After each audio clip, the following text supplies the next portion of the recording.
அன்பானவர்களே, இனிய காலை வணக்கங்கள். ஐயா குரலோவியம் தந்த அற்புத கலைஞர் கருணாநிதி அவருடைய குரல் மாதிரி இருக்கு உங்களுடைய குரல் அப்படின்னு சொல்லி நிறைய சொல்லுவாங்க. உண்மைதான். அவரோட குரல் மாதிரி நான் கடுமையாக பண்ணிக்கணுங்கிறதுக்காக நான் பண்ண வேலைகள் நிறைய வேலைகள், அநேக வேலைகள் சொல்லி மாறாது. ஏன்னா அந்த குரல் கிடைக்காது. அது ஒரு மாதிரி என்ன சொல்கிறதுன்னா, நீங்கள் எதுவுமே பேச மாட்டீங்க. ஒரு பெரிய மாபெரும் சைனியம், ஒரு லட்சக்கணக்கான போர்வைகளோட அலெக்சாண்டர் மாதிரி ஒரு பெரிய ஒரு போராளி வர்றாரு. ஒரு மன்னன், மகா மன்னன். அவருக்கு முன்னாடி போய் அவருக்கு எதிர்த்த மாதிரி சின்ன நாடு, மிகச்சிறிய ஒரு நாடு, ஒரு 100 பேர் 200 பேர் கூட இருக்க மாட்டாங்க போர் வீரர்கள். அப்போது அங்கே இருந்தார் ஒரு மதியுக மகோன்னதமானவர்.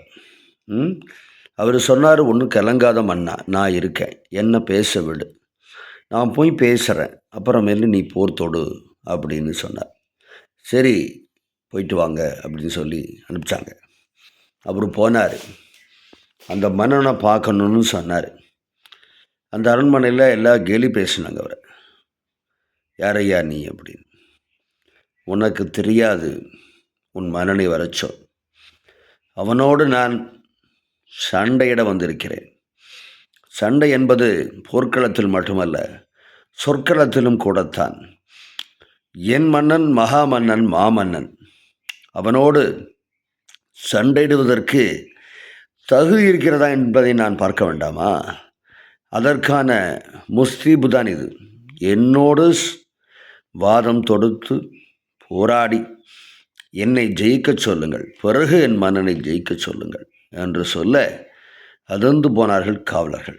ஆஹா, இவர் ஏது பெரிய புரட்சிக்காரராக இருப்பார் போல இருக்கிறது என்று நினைத்து பயந்து அச்சப்பட்டு அலறி அவரை கொண்டு போய் வரவேற்பறையிலே அவரை அமர வைத்து மன்னனுக்கு விரைவாக செய்தி சொல்லி அனுப்பினார்கள். கேள்விப்பட்ட மன்னனும் வந்தான். சுற்றிலும் புலவர்கள், அறிஞர்கள் அமர்ந்தார்கள். சொற்போர் தொடங்கியது. உங்களுக்கு தெரியும் என்ன ஆயிருக்கும் என்று. ஆம், இறுதியில் வென்றவர் அவரேதான். அந்த மகோன்னதமான மனிதர், பேச்சாற்றல் கெட்டிக்காரர். அதுபோலத்தான் கலைஞருடைய பேச்சும். கலைஞருடைய பேச்சானது எந்த அவையிலே இருக்கிறதோ அந்த அவையிலே மற்ற எல்லாருடைய பேச்சுமானது சப்பையாக போய்விடும். மன்னிக்க வேண்டும், மற்றவர்கள் நான் குறைவாக மதிப்பிடுவதாக தயவு செய்து நினைத்து கொள்ளாதீர்கள். உண்மை அதுதானே, அது உண்மை அதுதானே. ஆக ஐயாவுடைய பேச்சு அபாரம், அவருடைய ஆளுமை அபாரம். அற்புதமான மனிதர். அவரை அரசியல்வாதியாக நிறைய பேர் பார்க்குறாங்க. எனக்கு ரொம்ப வருத்தம் அதில். ஏன்னா அரசியல்வாதியாக பார்க்குறப்போ நிறைய சாயம் பூச வேண்டியதாக இருக்கும் ஒரு மனிதன் மீது. அதனால தான் அரசியல்வாதியாக பார்க்காதீங்கன்னு நான் சொல்லுவேன். அரசியல்வாதியாக தயவுசெய்து அவரை பார்க்காதீங்க. அவர் அப்படி அரசியல்வாதிங்கிற பார்வையை எடுத்துட்டு மற்ற பார்வையில் பாருங்கள். அப்போ உங்களுக்கு பிடிக்க அவரை. அடடா என்ன அபாரமான மனிதர் அப்படின்னு நீங்கள் சொல்லுவீங்க. அதனால் நிறைய தப்பாக சொல்லுவாங்க.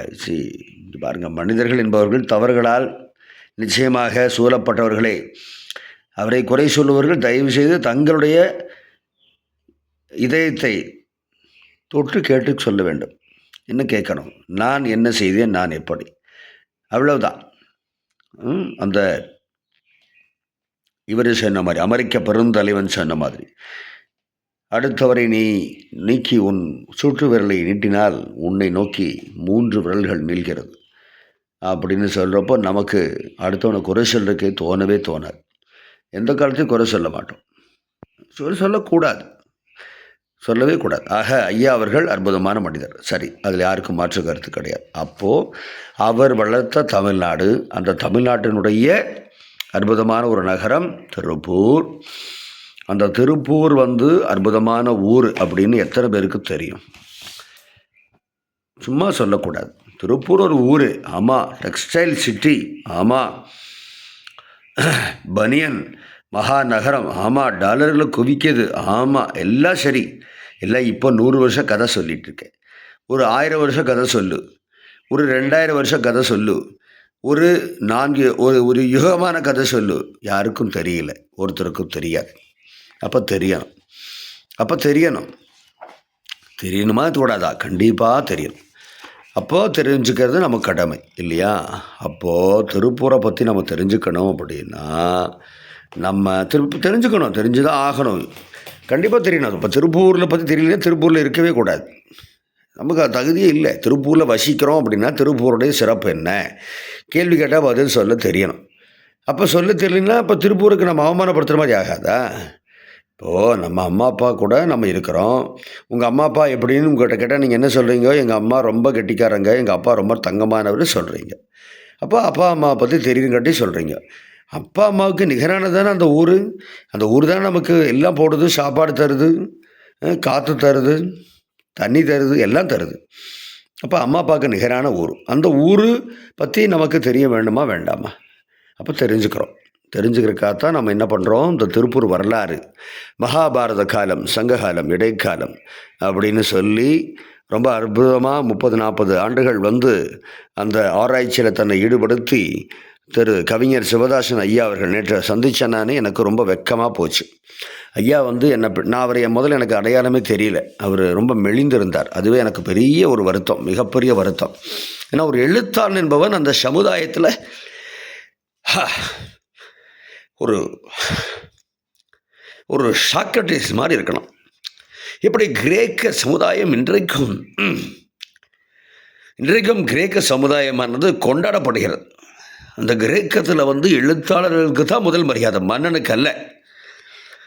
மன்னனெல்லாம் பின்னாடி தான், முதல்ல எழுத்தாளனுக்கு தான் மரியாதை. ஆக அந்த கிரேக்கத்தில் எப்படி சாக்ரட்டிஸுக்கும் அரிஸ்டாட்டிலுக்கும் மரியாதை தந்தார்களோ, கொண்டாடினார்களோ, அதுபோல நாம் கொண்டாட வேண்டிய சமுதாயம் நம்முடையது. நம்முடைய பழம் சமுதாயம் அப்படித்தான் இருந்தது. ராஜா பார்த்தீங்கன்னா எந்த மன்னராக இருந்தாலும் மிகச்சிறந்த அறிஞர்களை, எழுத்தாளர்களை தன் கூடவே வச்சுக்குவார். அவருடைய அவையில் அவங்க இருக்கிறது அவருக்கு கௌரவம்னு நினைச்சார். இவங்க அவங்கனால தான் இவருக்கு கௌரவம்னு நினைச்சாரே தவிர, இவரால் அவங்களுக்கு கௌரவம்னு ஒரு காலத்திலையும் அந்த மன்னர்கள் நினைக்கிறார். ஆக அவர்கள் எழுத்துக்களை கொண்டாடினார்கள். ஆக அவர்கள் அறிவை கொண்டாடினார்கள். ஆக அவர்கள் வாழ்க்கையில் உயர்ந்தார்கள், உன்னதமான நிலையை நோக்கி நகர்ந்தார்கள். அப்பேற்பட்ட சமுதாயம் நமது. ஆனால் இன்றைக்கு என்ன ஆச்சு நிலைமை, எழுத்தாளர்களை பார்த்தீங்கன்னா ரொம்ப கடினமாக இருக்குது. ஒரு நல்ல வெற்றிகரமான எழுத்தாளர்கள் யாரோ சில பேர் இருக்கலாம்.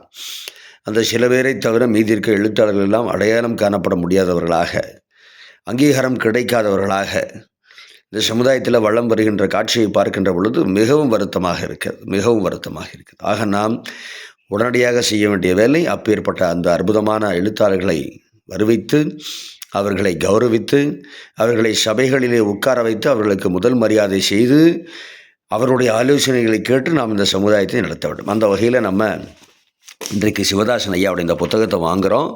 ஒன்றும் பெரிய விலை இல்லைங்க, 200 ரூபா தான், 250 ரூபா தான். எனக்கு 200 ரூபாய்க்கு கொடுத்தாங்க அந்த புத்தக திருவிழாவில். ஆனால் நீங்கள் 250 ரூபா கொடுத்து வாங்குங்க, தயவுசெய்து அதை குறைச்சிடாதீங்க. ஒரு எழுத்தாளனை வந்து அதை விட அசிங்கப்படுத்துறது வேறு ஒன்றுமே இருக்க முடியாது. அவன் இந்த புத்தகம் அதுக்கான தகுதியான புத்தகமாக இருந்ததுன்னா இதை 500 ரூபா கொடுத்து கூட நான் வாங்குவேன். ஏன்னா எழுத்தாளன் நம்புகிறான், அந்த எழுத்தில் வந்து அவ்வளவு வலிமை இருக்குது அப்படின்னு அவன் சொல்லி அவன் தீர்மானம் பண்ணிக்கிறப்போவே அவன் அந்த வலிமை அந்த புத்தகத்தில் கொடுத்துருக்கான்னு அர்த்தம். அப்போ அது சரிதானாங்கிறத மட்டும்தான் நம்ம வந்து பார்க்கணுமே தவிர, இது விலை அதிகமாக இருக்குது, இது பக்கங்கள் வந்து குறைவாக இருக்கிறது, இது அப்படின்னு நீங்கள் வந்து நினச்சிங்க அப்படின்னா அது எழுத்தாளனுக்கு நீங்கள் தரக்கூடிய பெரிய அவமானம். அது செய்யக்கூடாது. அந்த வேலை ஒரு காலத்தில் செய்யக்கூடாது. அது என்ன இருக்குது, அதனுடைய சாராம்சம் என்ன, அதனுடைய கருத்துக்கள் என்ன, அது சொல்லப்பட்ட விதம் எப்படி இருக்குது, அது எழுதப்பட்ட காலம் எப்படிப்பட்டது, அப்படின்னு நீங்கள் வந்து ஆராய்ச்சி செஞ்சு, ஏன்னா அவர் பாருங்கள் எத்தனை கொடுத்துருக்காரு பாருங்கள், எத்தனை செப்பு தகடுகள், கற்கள், பழங்கால சுவடிகள், ஆலயங்கள், இல்லை எத்தனை விஷயங்கள் எடுத்திருக்கார். எவ்வளவு நுட்பமாக ஆராய்ச்சி பண்ணியிருக்கார், எவ்வளவு தூரம் தன்னுடைய கவனத்தை செலுத்தியிருக்கிறார் அந்த ஐயா திரு சிவதாசன் அவர்கள். ஆக தயவுசெய்து அவரை தொடர்பு கொண்டு அவருடைய புத்தகங்களை வாங்கி தயவுசெய்து கொடுங்க. அதாவது நான் சொல்லுவேன், இந்த வேலையை முதலே செய்ய வேண்டியது யாருன்னு கேட்டீங்க அப்படின்னா பள்ளிக்கூடங்களும் கல்லூரிகளும், நம்ம திருப்பூர் மாவட்டத்தில் இருக்கக்கூடிய பள்ளிக்கூடங்களும் கல்லூரிகளும் பாருங்கள், அவருடைய எண்ணை தொடர்பு கொண்டு அவருடைய எண்ணை 939 அந்த எண்ணுக்கு தொடர்பு கொண்டு, ஐயா எனக்கு ஒரு 20 புத்தகம் கொடுங்க, ஐயா எனக்கு ஒரு 50 புத்தகம் கொடுங்க, ஐயா என்னுடைய பள்ளிக்கூடத்திற்கு நான் சிறந்த மாணவர்களுக்கு கொடுக்கணும், அதுக்கு எனக்கு ஒரு 30 புத்தகம் கொடுங்கன்னு சொல்லி எந்த ஒரு கல்வி நிறுவனமானது தருகின்றதோ அந்த கல்வி நிறுவனம் தான் அந்த மாணவர்களை உண்மையாகவே மாணவர்களுக்கு கல்வியை போதிக்கிறது அப்படின்னு நான் சொல்லுவேன். இல்லை அப்படின்னா இல்லை நீங்கள் எப்பேற்பட்ட கல்வி நிறுவனமாக இருந்தாலும் இருந்து விட்டு போங்கள். ஏன்னா முதல்ல அந்த நாம் வசிக்கக்கூடிய ஊரினுடைய அடையாளத்தை சொல்லித்தராமல் நீங்கள் எதை சொல்லி கொடுத்து என்ன பயன்? யாருக்கு என்ன பிரயோஜனம் சொல்லுங்கள். ஆக கல்வி நிறுவனங்கள் முதல்ல வரணும். அவரோட ஐயாட்ட இருக்கிற புத்தகங்கள் எல்லாம் வாங்குங்க. அவரை விலை குறைக்காமல் கொடுங்க. பட் ஐயா குறைச்சி தான் தருவார், பரவாயில்ல, அது வேணால் நீங்கள் அவர்கிட்ட பேசிக்கங்க, அதை பற்றி எனக்கு ஒன்றும் பிரச்சனை இல்லை. ஆக அந்த புத்தகங்களை வாங்கி அவரை கௌரவப்படுத்துங்க. அப்புறம் அதுக்கப்புறமேலு என்ஜிஓன்னு சொல்லக்கூடிய சமூக நல அமைப்புகள் எல்லாரும் புத்தகங்கள் பரிசு கொடுக்குறப்ப ஐயாவோட புத்தகத்தை வாங்கி அதை பரிசு கொடுங்க. அப்புறம் இவங்க நம்ம பனியன் துறையில் இருக்கக்கூடிய நிறுவனங்கள், அதனுடைய இயக்கங்கள், பல்வேறு அமைப்புகள் இருக்குது. டீம் மாதிரி பெரிய பெரிய அமைப்புகள், டீமா மாதிரி எல்லாம் இருக்கோம். நம்ம டெக்மா மாதிரி எல்லாம் இருக்கோம். நம்ம ஷைமா அதெல்லாம் இருக்காங்க.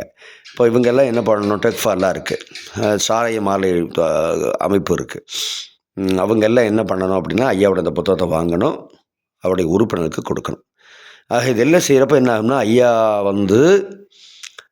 என்ன சொல்லுவார், அவர் உயரத்துக்கு போவார், நல்லா செழிக்கணும். அவர் வீட்டில் அவர் வீடு அவர் எப்படி வரணும் தெரியுங்களா? ஒரு நல்ல ஒரு 50 லட்சம் ரூபா காரில் இறங்கணும். அப்பேற்பட்ட ஒரு அங்கீகாரத்தை நம்ம அவருக்கு கொடுக்கணும். ஒரு எழுத்தாளனை அவன் வாழ்கின்ற காலத்திலே நாம் கொண்டாடாமல் போனால், அப்படித்தான் போனோம் பாரதி விஷயத்தில். அந்த அபாரமான மனிதனை ரொம்ப அசிங்கப்படுத்திட்டோம். இன்றைக்கு ஆஹா ஓஹோ சொல்கிறோம். என்ன பிரயோஜனம்? வாழும் காலத்தில் அவனுக்கு வயிற்றுக்கு 4 சாப்பாடு கூட கொடுக்காம வேதனை. அது வேண்டாம். திருப்பூர் வரலாறு அப்படின்னு சொல்லக்கூடிய இந்த புத்தகத்தை தயவு செய்து எல்லோரும் வாங்குங்க. ஐயாவை கௌரவிங்க. நீங்கள் நிறைய வாங்கினீங்கன்னா, 100 புத்தகங்கள் வாங்கினீங்கன்னா, அது கொடுக்குறப்போ தயவுசெய்து என்னை கூப்பிடுங்க, ஐயாவையும் கூப்பிடுங்க. அந்த சபையில் அவரை வர வச்சு, அவரை பேச வச்சு, அது நானும் அவரை பாராட்டி பேசி, அப்புறம் நீங்கள் எல்லோரும் கொடுப்பீங்களாமா, சரிங்களா? ரொம்ப அருமையான இனிய நாளாக இன்றைய நாள் அமையட்டும். அனைவருக்கும் வாழ்த்துக்கள். நல்லதை விரும்பும் முருகானந்தன்.